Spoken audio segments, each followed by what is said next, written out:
Greetings from beautiful Annapolis, Maryland.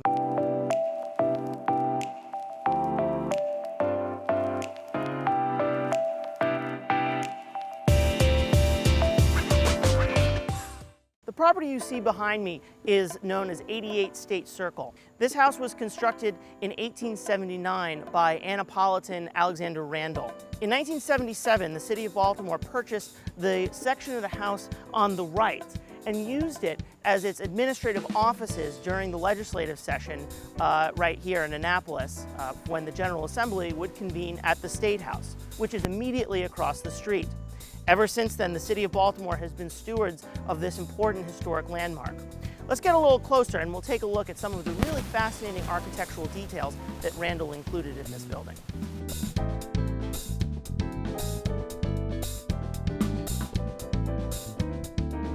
Many people today know of Annapolis as a legacy of its maritime history.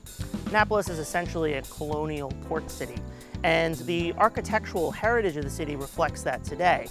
You have a lot of some of the most significant Georgian-style mansions in the United States right here in Annapolis.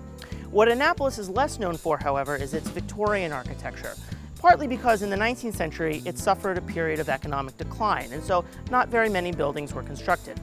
One notable exception, however, is the building behind me.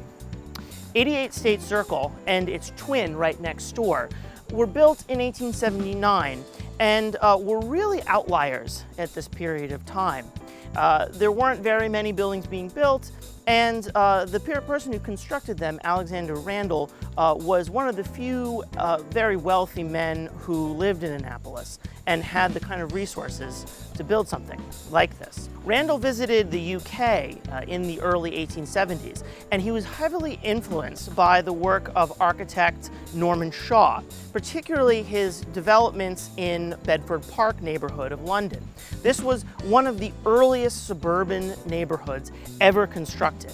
And the architectural style was born out of the arts and crafts movement, the English arts and crafts movement, which emphasized a kind of aestheticism built upon its earlier sort of Gothic revival roots. And so we see some of these elements here at 88 State Circle that Randall imported and transposed onto Annapolis's landscape.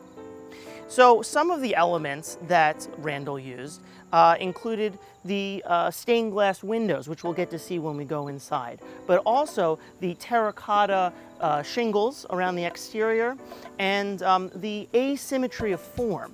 The front-facing gables on the front of the building are meant to be seen from any particular angle. The window pattern in the front of the house is very closely modeled on early English Gothic style, particularly the kind of style that was revived in this period by architects like Shaw, and was also influenced by the ideas of architects like John Ruskin or William Morris. And we can see a very close similarity between Morris's Red House in England and 88 State Circle here. One of the challenges for the City of Baltimore is to make sure that we're preserving the historic appearance of this building because it is so unusual. You know, one of the things that really interests me about this house, and I think one of the things that makes it so compelling, is that Randall didn't just copy and paste the styles of Shaw and other English architects here in Annapolis. He tried to adapt the style so as to better suit the environment in which he was putting the house. And so we see these subtle references to the Chesapeake Bay and to Maryland in particular. One of the things that we see in this house is the use of local materials specific to the Chesapeake Bay. For example, in the pediment of the gables of this house were oyster shells, which were embedded into a kind of exterior plaster.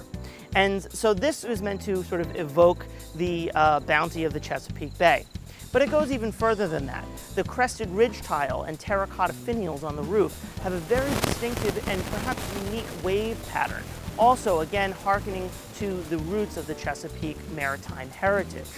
Finally, the color of the house, this distinctive purple, is borrowed from the color of the trees around it, most especially this very old Japanese maple, which in the fall turns the exact same color as the color of the house.